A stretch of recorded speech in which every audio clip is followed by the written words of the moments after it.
8:30 को आपका एक्सीडेंट होता है और 9 o'clock आप मेंस की एग्जाम देने जा सकते हैं। इंटरव्यू से पहले 1 महीने तक आप हॉस्पिटलाइज्ड है और उससे 1 वीक पहले आप दिल्ली जाके उसकी प्रिपरेशन कर सकते हैं। तो luck has to come with you, उसको आना पड़ेगा और आपको आईपीएस बनाना पड़ेगा। मैं एग्जाम के लिए निकला, मेंस मेरा था, सुबह GS3 का पेपर था। 8:30 को मेरा स्कूटी स्लिप हो गया, मेरा लिगामेंट इंजरी हो गया, लेफ्ट हैंड में इंजरी था, सीट से ब्लीडिंग हो रहा था। लेकिन मेरे पास 2 ऑप्शन थे। मैं खड़ा हुआ, मैंने देखा okay my right hand is safe and I decided I will go to the exam hall and write the exam. मेरे पास 2 ही ऑप्शन थे, या तो मैं वहां से उठ के रोने लगूं, यार मेरे साथ ही ऐसा क्यों हुआ, मेरा एक्सीडेंट हो गया, मेरा मेंस खराब हो गया और हॉस्पिटल जाओ, या दूसरा ऑप्शन था कि मैं देखूं कि मैं 3 घंटे और सरवाइव कर सकता हूं। हाँ कर सकता हूं। मैं मेंस के लिए एग्जाम हॉल में गया। ये जितने भी फोटोग्राफ्स लगे हैं, सर ने जैसे बताया कि जितने भी इंसान सक्सेसफुल हुए, अगर आप उसकी लाइफ स्टोरी देखेंगे तो कहीं ना कहीं एक मोमेंट आता है जहां पे वो इंसान की जो स्ट्रगल है वो पीक पे हो जाते हैं। वो इस मोमेंट पे आपको डिसाइड करना है कि आपको वहां से यू टर्न लेना है या आपको वहां से आगे निकलना है। इन सब लोगों ने डिसाइड किया कि उनको वहां से आगे निकलना है। एंड दैट इज द फंडा ऑफ लाइफ।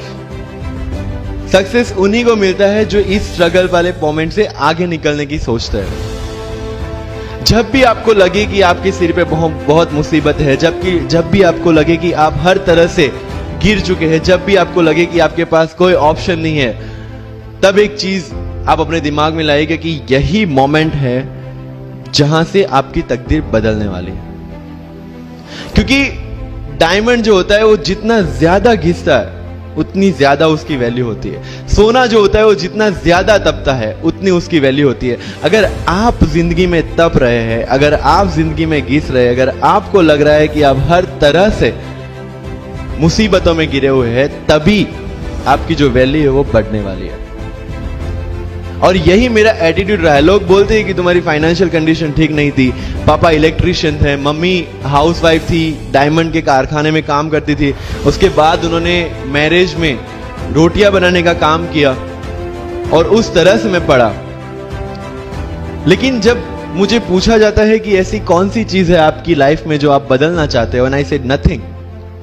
क्योंकि अगर वो चीजें नहीं होती मेरी लाइफ में तो शायद आज आपके सामने मैं नहीं होता।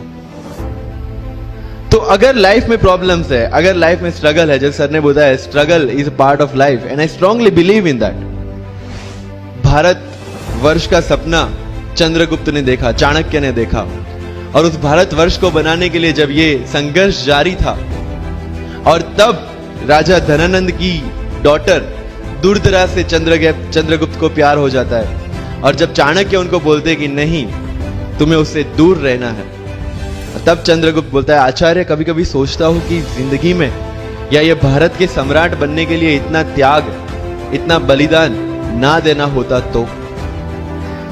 और तब चाणक्य रिप्लाई करते हैं तो हर कोई भारत का सम्राट होता। This is the fundamental rule of life. अगर आईएएस बनने के लिए, आईपीएस बनने के लिए सैक्रिफाइस करना नहीं पड़ेगा, अगर उसके लिए आपको त्याग नहीं करना पड़ेगा, तो आज पूरे इंडिया में हर घर में आपको आईएएस आईपीएस मिल जाएंगे। मुझे एग्जैक्ट डेट याद है, 23 मार्च को मेरा इंटरव्यू था। 20 फरवरी को मुझे हॉस्पिटल में एडमिट किया गया क्योंकि मुझे इन्फेक्शन हो गया था बॉडी में एंड बहुत हाई फीवर था, तो आईवी के अलावा कोई ऑप्शन नहीं था। 1 मार्च को ठीक होके मैंने सोचा चलो दिल्ली निकलते हैं। 2 मार्च को मैं दिल्ली पहुंचा। 3 मार्च को वापस से टॉन्सिलाइटिस का अटैक होने की वजह से फ्लाइट लेके वापस से पालनपुर अहमदाबाद, अगेन हॉस्पिटलाइजेशन। 15 मार्च को I got relieved from the hospital.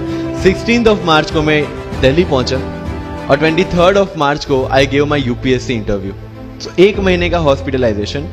उसके बाद जब दिमाग में ये था कि मेरे साथ जो लोग इंटरव्यू दे रहे हैं वो 1 महीने से प्रिपरेशन कर रहे हैं एंड 1 महीने से मैं हॉस्पिटल में था, again I thought this is the moment to prove yourself. I went to the interview और पूरे इंडिया में 2nd highest marks in interview.